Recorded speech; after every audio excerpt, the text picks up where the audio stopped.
The expanded and revised edition of the letters of J.R.R. Tolkien has come out. But how much revised are the letters? Let's find out.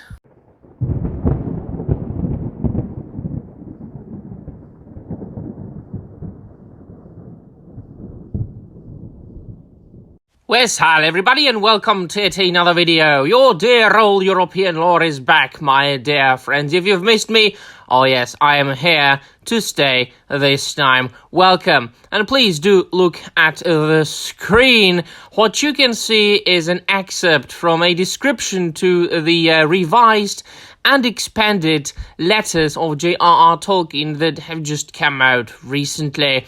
And what Tolkien fan doesn't know the letters of J.R.R. Tolkien? All of us have read it. All of us have used it to one extent or another, either for entertainment or for research. Myself, I have used it vastly and extensively, especially at university when writing my thesis, and then, of course, when editing the Czech edition of the Big Hobbit encyclopedia, and so on and so forth. And of course, many of us have used it to support our arguments during many a discussion when the very recent atrocious The Rings of Power came out. And now it seems that they have decided to expand upon it and to release a new revised and expanded edition with material that was previously unpublished for one reason or another. Apparently because Humphrey Carpenter and Christopher Tolkien decided not to include certain parts or certain letters, and also they find Tolkien's notes and letters like every month these days. And so, because I was very busy, or I have been busy for the last couple of weeks and months, really, I haven't been able to acquire this. I haven't really been able to keep up with all the news and all the new publications. So I am only now getting into all this. I haven't been able to acquire my own copy, not even mentioning reading it. So you will have to wait for my detailed review for a couple of weeks. However, there is one thing that I want to say about that, and that will come after we look at the very short excerpts from the TolkienGuide.com that I have decided to read out for you, so that we can get to know a little bit more information about what it actually is and why they call it the expanded and revised edition. So it goes, and a lot of it is taken from the official annotations, official descriptions from the websites of the publisher, and also from the preface or the the foreword or whatever.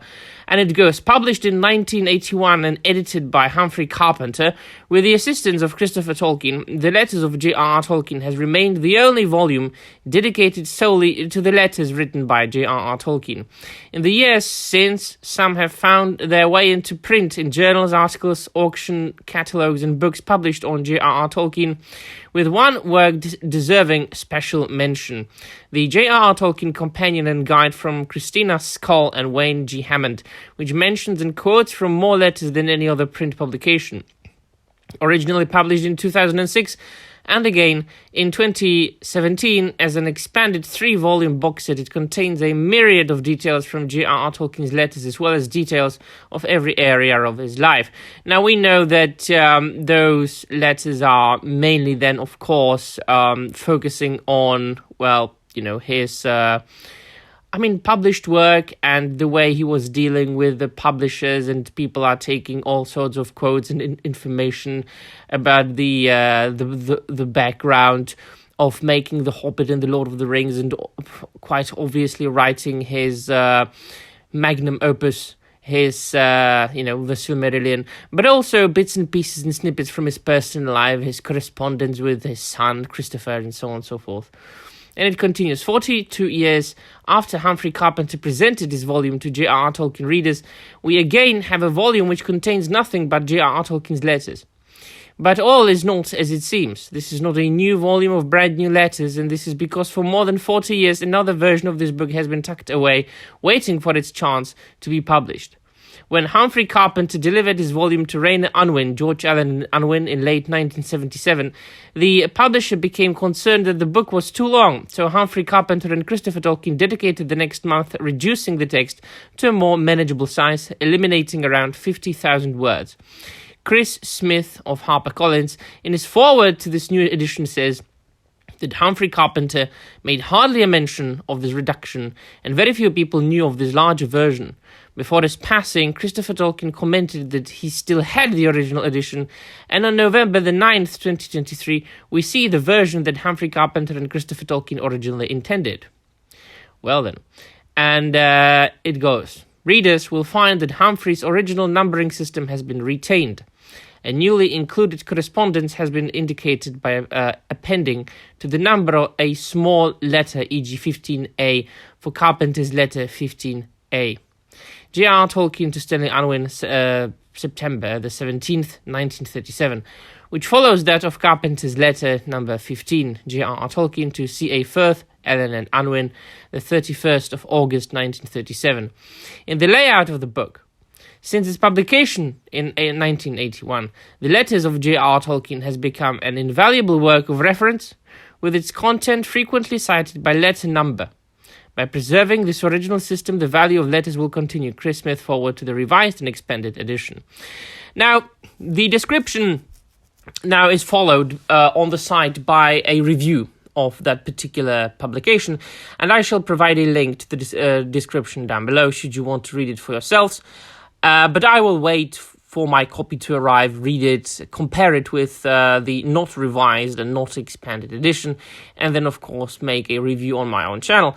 However, there is one concern that I've got with this, and that is it's not going to be... yes, they say that it's the original Humphrey Carpenter and Christopher Tolkien's version, but those men are no longer around. And if something is not edited by either Tom Shippey or Brian Sibley, or if they don't vouch for it, there is always the danger of what can we believe today? Did they really release the original publication as intended by Humphrey Carpenter and Christopher Tolkien, or did they touch it in one way or another that would resemble Orwellian influence? This is something that we have to deal with today. This is unfortunately something that is one of the first things that come up everybody's minds today when reading the words revised and expanded, maybe not, but revised or edited. We live in the world of censorship. We live in the world of thought crime. We live in basically virtually what is the 1984. So I will look into it and I will buy it, of course. I will read it, and then I will be able to say more upon the matter. Now, this is all I can say. I'm interested, I'm intrigued as a lifelong Tolkien fan, and a man who has devoted his personal and academic life to studying his works and his life. It is something that I really must have and must cover. So let me know in the comments down below what you think, and that will be all. Thank you very much for watching, and Namarie.